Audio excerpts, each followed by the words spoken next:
There's a place in America where the ground itself burns day and night with a relentless fire that refuses to die.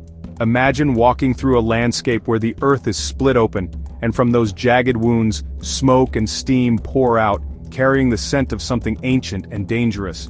This isn't a scene from a post-apocalyptic movie or a nightmare conjured by a horror writer. It's real. It's happening right now, beneath the surface of a small, nearly forgotten town. Here, in the heart of Pennsylvania, smoke rises from the soil as if the earth itself is exhaling. The ground is warm to the touch, sometimes even hot enough to burn. On cold mornings, the mist that drifts across the landscape isn't just fog, it's the breath of an underground inferno, a fire that's been raging for decades. The air is thick with the smell of sulfur and coal, a constant reminder of the disaster smoldering just below your feet.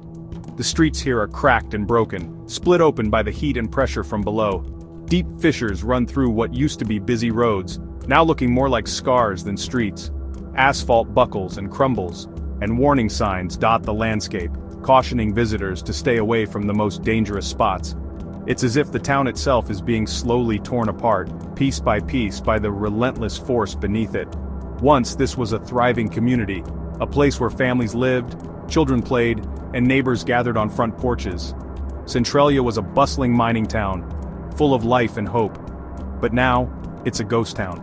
The houses stand empty, their windows boarded up or shattered, yards are overgrown, playgrounds rust in silence, and the only sounds are the wind and the distant hiss of escaping steam. The sense of abandonment is overwhelming, as if time itself has stopped here. The reason for this haunting transformation? A fire that started more than 60 years ago, deep underground in the labyrinth of coal mines that once fueled the town's prosperity. In 1962, a seemingly routine trash fire ignited a coal seam, and the flames quickly spread through the tunnels beneath Centralia. Efforts to extinguish the blaze failed, and the fire continued to grow, moving silently and invisibly beneath the town, consuming everything in its path. Over the years, the ground became unstable, homes were condemned, and families were forced to leave. The fire has been burning ever since, with no end in sight. Today, most people have no idea that Centralia even exists. The town has been wiped from most maps, its population reduced to just a handful of stubborn residents who refuse to leave. The streets are empty. The lots where houses once stood are now just patches of grass and weeds. From above, Centralia looks like a ghostly grid, a memory of a town that once was, now slowly being reclaimed by nature and fire. But the truth about what happened here is more terrifying than any ghost story. Centralia is a chilling reminder of how a single mistake can unleash forces beyond our control. Forces that can destroy a community, reshape a landscape, and leave scars that last for generations. The town's story is filled with mystery, tragedy, and unanswered questions. What really caused the fire? Could it have been stopped? And what secrets still lie buried beneath the burning ground? If you're fascinated by dark history, mind-bending mysteries, and the hidden stories that most people never hear about, you're in the right place.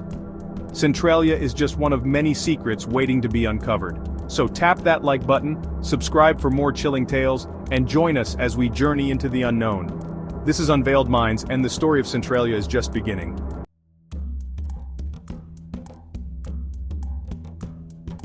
Centralia, Pennsylvania, was once a place that could have been mistaken for any other small American town.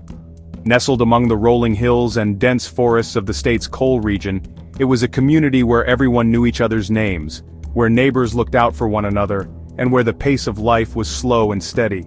The streets were lined with modest homes, many built by the hands of the very people who lived in them. Children played in the yards, church bells rang on Sundays, and the local diner was always filled with the comforting hum of conversation. It was a town defined by its simplicity, its sense of belonging, and the deep roots that families had planted there for generations.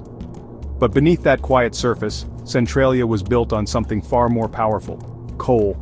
The town's very existence was shaped by the black rock that lay deep underground. For decades, coal mining was the lifeblood of Centralia. It provided steady work for fathers, sons, and even daughters who braved the dark, cramped tunnels to earn a living. The people here were tough, resilient, and proud of their working-class heritage. Their days started before sunrise and ended long after sunset, their hands stained with coal dust, their lungs filled with the scent of earth and industry.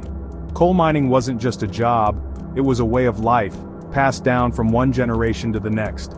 Centralia's families were close-knit, bound together by shared hardships and triumphs. They celebrated holidays with big gatherings, supported each other through tough times, and took pride in their town's traditions. The community was a tapestry of different cultures and backgrounds, woven together by the common thread of coal. Immigrants from Ireland, Italy, Poland, and other countries brought their customs and dreams, adding to the rich fabric of Centralia's identity. Back in the 1800s, Centralia was a bustling hub of activity. The main street was alive with the sounds of horse-drawn carriages, shopkeepers calling out their wares, and children laughing as they ran between the stores. Businesses thrived, from general stores to bakeries, and the town's population grew as word spread of the opportunities to be found here. Centralia was a place where dreams were built on the promise of coal, and for a time, it seemed as though nothing could shake its foundation. Coal powered everything in Centralia. It heated the homes during harsh Pennsylvania winters, fueled the factories that provided jobs, and kept the trains running on time. The local economy revolved around the mines, and nearly every family had someone who worked underground. The town's prosperity was tied directly to the coal industry, and as long as the mines were productive, Centralia flourished. The black gold beneath their feet was both a blessing and a curse. A source of pride, but also a constant reminder of the dangers that lurked below. Beneath the surface of Centralia, a vast labyrinth of coal tunnels stretched for miles in every direction. These tunnels were the arteries of the town, carrying the promise of prosperity but also hiding a silent threat. Generations of miners carved out these passageways, leaving behind a network that was as complex as it was dangerous. The ground beneath Centralia was a patchwork of empty spaces, some forgotten, some still in use, all filled with the potential for disaster. And then, in 1962, everything changed. That year, town workers gathered at the local landfill, a routine task that had been done countless times before. Their job was simple: burn the accumulated trash to make room for more. But this time something went terribly wrong. As the flames consumed the garbage, no one realized that just below the surface, an old coal seam lay exposed. The fire, hungry and unpredictable, found its way into the seam, igniting the coal and setting off a chain reaction that would change Centralia forever. At first the signs were subtle, a faint smell of smoke, wisps rising from cracks in the earth. But soon, the true scale of the disaster became clear. The fire had reached the vast network of coal tunnels beneath the town, and once coal catches fire, it's nearly impossible to extinguish. The flames spread silently and relentlessly, burning day and night deep underground where no one could reach them. The ground grew hot, the air filled with toxic gases, and the once quiet streets of Centralia began to change. The underground fire became a living thing, feeding on the coal and growing stronger with each passing year.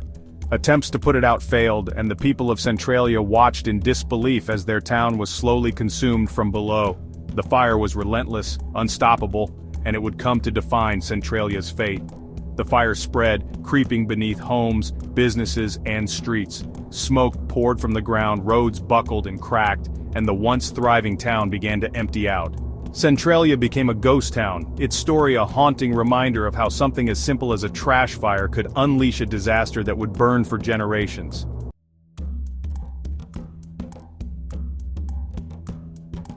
At first, no one panicked. It was just smoke here and there. A strange smell in the air. But then, the roads started cracking. Yards began to sink. People could feel heat rising from the ground. Carbon monoxide started leaking into basements. And in 1981, a 12-year-old boy fell into a steaming sinkhole in his backyard. The hole was 150 feet deep. He was pulled out just in time. That's when the world finally paid attention. And the government realized this town was in serious danger.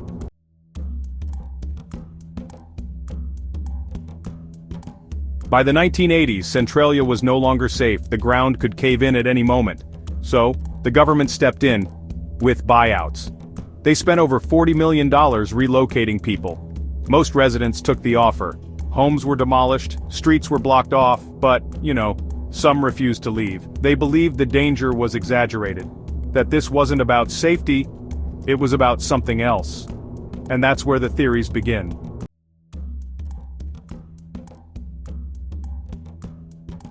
Some people believe Centralia wasn't just a mistake. To them, the story of a small mining town accidentally destroyed by an underground fire is just the surface. They whisper that what happened here was no accident at all, but a carefully orchestrated plan. The empty streets, the hollowed-out homes, the sense of something left behind, these are clues, they say, to a much deeper mystery. Centralia's fate, according to these theories, was sealed long before the first flames ever touched the coal seams beneath its feet. They say the government wanted the land cleared, not just for safety, but for reasons that were never made public. Some residents recall how quickly the evacuation orders came, how swiftly the government moved to buy up properties and relocate families. The official story was always about danger, about toxic gases and collapsing ground. But for those who lived here, the speed and determination of the authorities felt like something more. It felt like a cover-up, a way to remove people from a place that had suddenly become valuable for reasons no one would explain. Why? Because the untouched coal beneath the town is worth billions. Centralia sits atop one of the richest anthracite coal deposits in the United States. For decades, the coal was mined, fueling industry and heating homes, but as the fire spread, it became clear that vast reserves remained untouched, locked away beneath the burning earth. Some theorists believe that the disaster was used as a pretext to clear the town, so that, one day, the coal could be accessed without interference from residents or property owners. The value of what lies underground, they argue, is simply too great to ignore. More than anyone ever admitted, the official reports always downplayed the scale of the coal reserves, but old miners and local geologists tell a different story. They speak of tunnels that stretch for miles, of veins of coal so thick and pure that they could power entire cities for generations. If the fire ever burns out, some believe, the land will be worth a fortune to whoever controls it.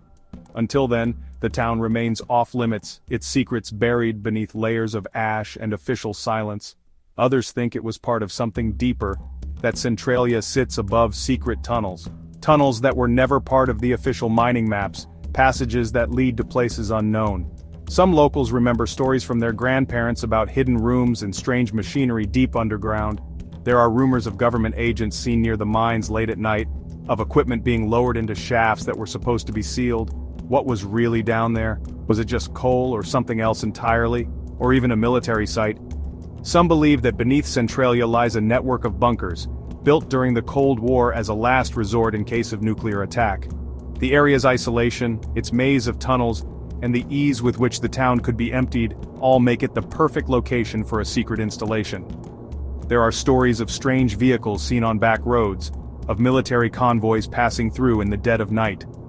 The fire, in this theory, was a convenient way to keep prying eyes away from whatever was hidden below. And the fire was a perfect excuse to erase it. Once the flames took hold, the government had every reason to declare the area unsafe, to fence it off, and to keep the public out. Over time, the town's history faded, replaced by warnings and danger signs. The people who once called Centralia home were scattered, their memories dismissed as rumors or ghost stories. But for those who look closely, the signs of something hidden remain, locked behind barbed wire and buried beneath the smoke. People reported seeing strange lights, not just the flicker of fire but glowing orbs that hovered in the mist, beams that cut through the darkness where no one should have been. Some say they saw figures moving in the fog, shapes that vanished when approached. The stories grew with each passing year, as the town emptied and the silence deepened. Paranormal investigators flocked to Centralia, hoping to capture evidence of the unexplained. What they found only added to the mystery: unusual electromagnetic readings, sudden drops in temperature, and the feeling of being watched by unseen eyes, hearing low, unexplainable noises under the earth. Residents described a constant hum, a vibration that seemed to come from deep below. Sometimes there were sharp bangs, as if something massive was shifting in the darkness. Others heard voices, whispers that echoed through the empty streets, carried on the wind. Scientists blamed the sounds on the shifting ground and the burning coal, but those who lived here weren't so sure. To them, the noises were a warning, a sign that something unnatural was happening beneath their feet, things that didn't feel natural. The air in Centralia is thick, heavy with the scent of smoke and something else, something metallic, almost electric. Animals avoid the area, and plants grow in twisted, unnatural shapes. Visitors report sudden feelings of dread, as if the town itself is trying to drive them away. Some say the land is cursed, that whatever was unleashed here can never be put back. Others believe it's simply the result of decades of neglect and disaster. But everyone agrees, Centralia is not like any other place on Earth. The full size of the underground fire, still unknown. Despite years of study, no one can say for sure how far the flames have spread. Some experts believe the fire has already reached neighboring towns, burning silently beneath forests and fields. Others think it could continue for miles, consuming coal that has lain untouched for centuries. The ground above is unstable, riddled with sinkholes and cracks that belch smoke and heat. Every attempt to map the fire's progress has ended in uncertainty, leaving only questions and speculation. Experts say it could keep burning for another 250 years. That means the secrets of Centralia, whatever they are, will remain hidden for generations to come. The town is a monument to mystery, a place where fact and legend blur together in the haze. As the smoke rises and the earth trembles, one thing is certain: Centralia's story is far from over. The truth may be buried deep, but the questions will burn on, as long as the fire beneath the town continues to rage.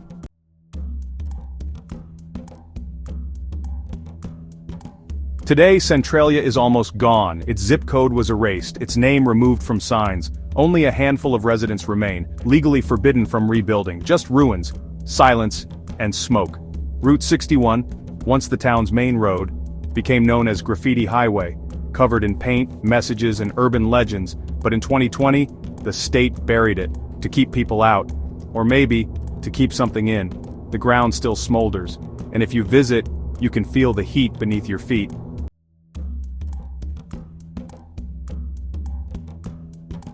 So what really happened in Centralia? Was it just a tragic accident, or was something darker at play? One thing's for sure. The town is gone, the fire is still burning, and the truth may be buried deep underground. Thanks for watching Unveiled Minds. If you found this story fascinating, subscribe and share with someone who loves a good mystery. Until next time, keep questioning everything.